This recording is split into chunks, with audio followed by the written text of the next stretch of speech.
وتب علينا يا مولانا إنك التواب الرحيم واهدنا ووفقنا للحق وإلى طريق مستقيم ببركة القرآن العظيم وبحرمة ما نسأت ورحمة العالمين سبحان ربك رب العزة عما يصفون والسلام على المرسلين وسلامة على الحاضرين والحمد لله رب العالمين. الفاتحة والصلوات.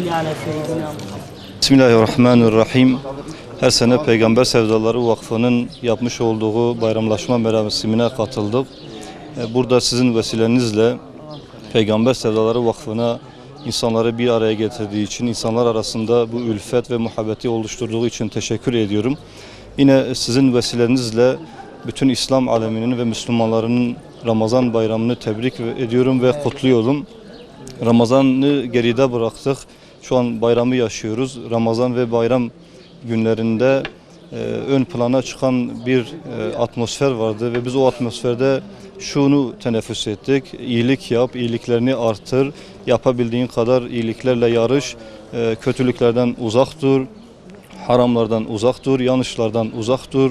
Bu atmosferi biz Rabbimizden niyaz ediyoruz, temenni ediyoruz ki bütün bir yıl boyunca hayatımızda hakim olsun.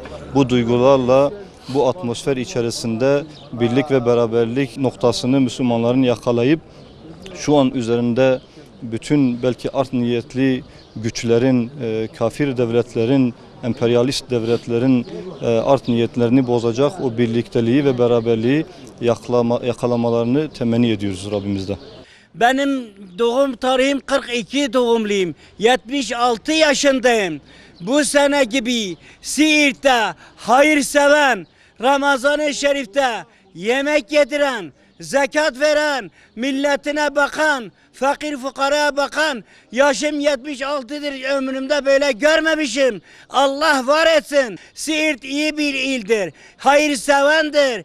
Kürdünden, Türkünden, Arabından sevap kazanıyorlar, dindardırlar. Memleketini, vatanını seviyorlar. Kur'an-ı Kerim'i biz sayıyoruz, saygımız var.